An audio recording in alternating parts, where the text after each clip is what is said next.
बंधुओं को जय जिनेन्द्र। आज हम सभी लोग आचार्य समंत भद्र स्वामी द्वारा रचित ग्रंथराज रत्नगंडक शापकाचार्य जी के श्लोक क्रमांक 135 का अध्ययन करने जा रहे हैं। संलेखनाधिकार का अंतिम श्लोक यहाँ है और उसका उच्चारण हम लोग कर रहे हैं। आइए पढ़ते हैं। पूजार्थागैश्वर्यैर् बल परिजन काम भोग भूयिष्ठै अतिशयत भुवन मद्भुत मभ्युदयम फलति सद्धर्मः। आइए अर्थ की ओर चलते हैं। तो कह रहे हैं कि संलेखना धारण करने का फल क्या होता है।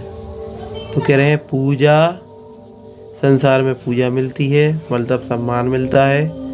अर्थ अर्थात धन की प्राप्ति होती है, ऐश्वर्य की प्राप्ति होती है, संपत्ति प्राप्त होती है, बल मिलता है, शारीरिक बल, परिजन अच्छा परिवार प्राप्त होता है, कामभोग की सामग्री प्राप्त होती है, भूयिष्ठै मतलब ये सब चीज़ें प्राप्त होती हैं, इन सब की परिपूर्णता दिखाई देती है।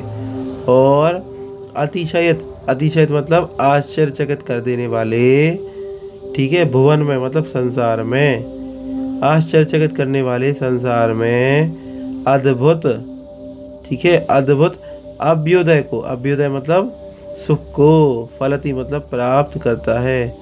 आश्चर्यचकित कर देने वाले संसार के अद्भुत सुख को फलति मतलब प्राप्त करता है। कौन?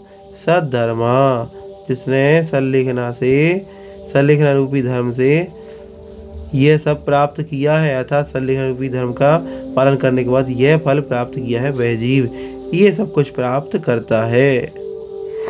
बहुत सारी चीज़ें यहाँ लिखी हुई हैं।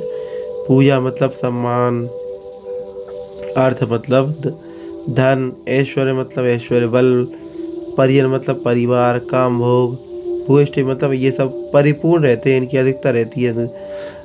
और तीनों लोकों में, भुवन मतलब संसार में, अतिशयत मतलब ये आश्चर्य उत्पन्न करने वाले अद्भुत अभ्युदय को भी प्राप्त करते हैं। कौन? संलेखना धारण करने वाले जीव। इस तरह से हमने पढ़ा संलेखना का फल। अब आगे चल रहे हैं, यहाँ से प्रतिमाओं का स्वरूप प्रारंभ हो रहा है। एक एक करके हम प्रतिमाओं के स्वरूप को पढ़ेंगे। आइए उच्चारण करते हैं।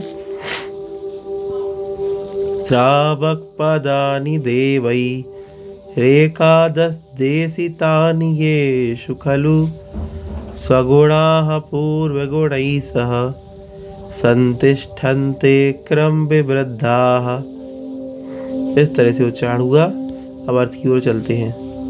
श्रावक पदानि मतलब यहाँ पे संलेखना के पश्चात 11 प्रतिमाओं का वर्णन प्रारंभ हो रहा है। तो प्रतिमाओं के श्रावक को पद कहा है प्रतिमाओं को। तो श्रावक पदानि, श्रावक के पद हैं कितने?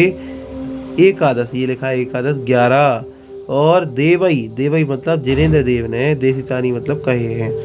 श्रावक के एकादश पद, 11 पद देव, जिनेन्द्र देव ने, देशितानि मतलब कहे हैं। तो येषु इनमें, खलु निश्चय से, स्वगुणाः अपने गुण तो होते ही हैं, और पूर्व गुणाई मतलब पूर्व प्रतिमा के गुण भी, सह मतलब साथ में, संतिष्ठन्ते मतलब रहते हैं, स्थित रहते हैं। जो प्रतिमा है, मान लीजिए अभी 3 नंबर प्रतिमा है आपकी, सामायिक प्रतिमा है, तो दर्शन और व्रत नाम की जो पहली और दूसरी प्रतिमाएं हैं, उनके जो नियम है वो साथ में रहेंगे। तो स्वगुणा उस प्रतिमा के गुण तो हैं ही, पूर्व प्रतिमा के गुण भी साथ में संतिष्ठन्ते रहते हैं। क्रम विबद्धा, क्रम से बढ़ती हुई प्रतिमाएं, क्रम से बढ़ती हुई एक एक करके पूर्व प्रतिमा के गुण को प्राप्त करती हैं। ठीक है, 1 2 3 4 5 6 11 तक ये प्रतिमाएं हो जाती हैं क्रम से बढ़ती हुई। और श्रावक के पद कहे हैं इन्हें एकादश, किसने कहा है? देवई, जिनेन्द्र देव ने कहा है। इस तरह से हमने दोनों श्लोकों को देखा। दोनों श्लोक सरल है, आप सभी को समझ में आया होगा। पुनः समझ लें, एक बार वीडियो को पुनः देख लें बैक करके, तो आपको समझ में आ जाएगा। मैंने एक शब्द को बस समझाया है, आप पुनः वीडियो को देखेंगे तो आपको जो समझ में नहीं आया है वो भी समझ में आ जाएगा। चलिए मिलते हैं अगली वीडियो में, तब तक के लिए सभी को जय जिनेन्द्र।